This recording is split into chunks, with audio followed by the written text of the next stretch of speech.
সাগরের ঢেউয়ের মতোই এখন অস্থির পুরো মধ্যপ্রাচ্য। গাজা, লেবানন, ইরাক সবখানেই টান টান উত্তেজনা।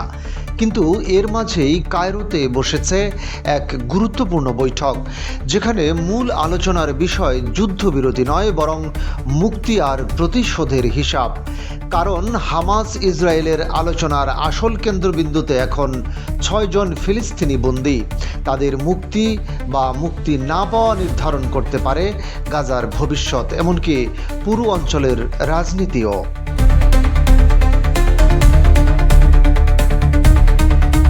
মিশরে দুই পক্ষের পরোক্ষ আলোচনা শেষে উভয় পক্ষই যুদ্ধবিরতিতে সম্মত হয়েছে। সেই আলোচনা থেকে আসা প্রস্তাব অনুযায়ী গাজায় আটক 47 জন ইসরায়েলি নাগরিকের বিনিময়ে মুক্তি পাবে 250 জন ফিলিস্তিনি বন্দী। কিন্তু হামাসের দাবি শুধু সংখ্যার বিনিময় নয়, এই তালিকায় থাকতে হবে তাদের প্রতিরোধের প্রতীক হয়ে ওঠা 6 জনের নাম। তাদের মধ্যে প্রথমেই আসে মারওয়ান বারঘুতির নাম। ফিলিস্তিনের রাজনীতির সবচেয়ে প্রভাবশালী বন্দীদের মধ্যে অন্যতম তিনি।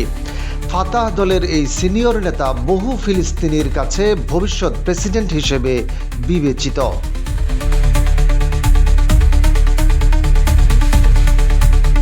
মাত্র 15 বছর বয়সে ইয়াসির আরাফাত নেতৃত্বাধীন ফাতাহ আন্দোলনে যোগ দেন তিনি।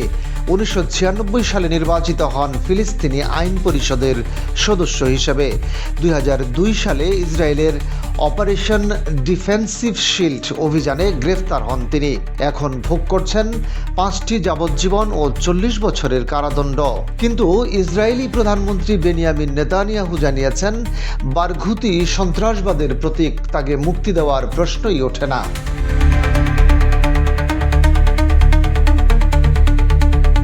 দ্বিতীয়ত আসে আবদুল্লাহ বারগুতির নাম। হামাসের আরেক প্রভাবশালী বন্দী তিনি, যিনি হামাসের প্রকৌশলী হিসেবে পরিচিত। বিস্ফোরক বিশেষজ্ঞ হিসেবে 2001 থেকে 2002 সালের মধ্যে ইসরায়েলে একাধিক বড় বোমা হামলার নেতৃত্ব দেন বলে তার বিরুদ্ধে অভিযোগ রয়েছে। তিনি বর্তমানে 67টি যাবজ্জীবন কারাদণ্ড ভোগ করছেন, যা ইসরায়েলি আদালতের দেওয়া সবচেয়ে দীর্ঘ কারাদণ্ডগুলোর একটি। জেরুজালেমের সাব্বারো রেস্তোরাঁ, ক্যাফে মোমেন্ট এবং হিব্রু বিশ্ববিদ্যালয়ে সংগঠিত হামলার পরিকল্পনার অভিযোগ রয়েছে তার বিরুদ্ধে, যেখানে 5 জন মার্কিন নাগরিক সহ 66 জন ইসরায়েলি নিহত হয়েছিল।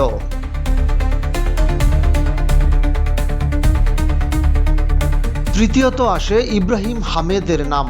তাকে ইসরায়েল তাদের সবচেয়ে বিপজ্জনক বন্দীদের একজন বলেই মনে করে। দ্বিতীয় ইন্তিফাদার সময় তিনি ছিলেন পশ্চিম তীরে হামাসের সামরিক শাখার প্রধান।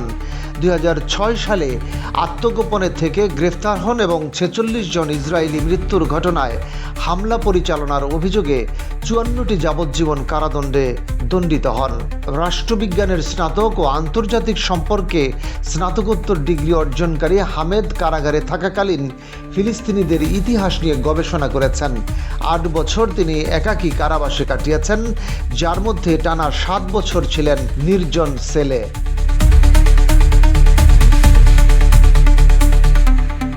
চতুর্থত উঠে আসছে popular front for the liberation of Palestine বা PFLP এর মহাসচিব আহমেদ সাদাতের নামও।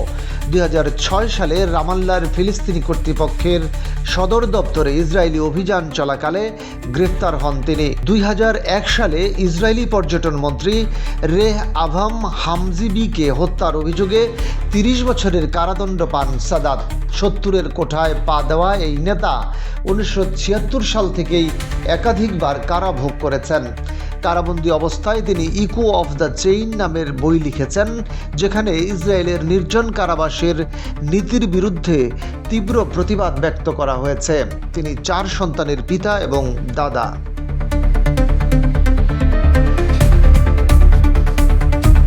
শেষ 2 নাম হলো আব্বাস আল সাইদ ও হাসান সালামে।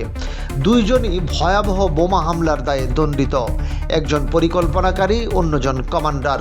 ইসরায়েলের চোখে এরা রেড লাইন, কিন্তু হামাসের চোখে শহীদদের প্রতীক। এই 6 জন রাজনীতি, প্রতিরোধ ও ইতিহাসের 6 অধ্যায়। হামাসের জন্য তাদের মুক্তি মানে এক প্রতীকী বিজয়, আর ইসরায়েলের কাছে সেটাই সবচেয়ে বড় হুমকি। কায়রোর আলোচনার প্রতিটি বাক্য এখন ঘুরছে এই নামগুলো ঘিরে। একদিকে মানবিক আবেদন, অন্যদিকে নিরাপত্তার যুক্তি, আর এই সূক্ষ্ম ভারসাম্যই ঠিক করবে চুক্তি কতদিন টিকবে, নাকি আবারও বন্ধ হয়ে যাবে শান্তির দরজা।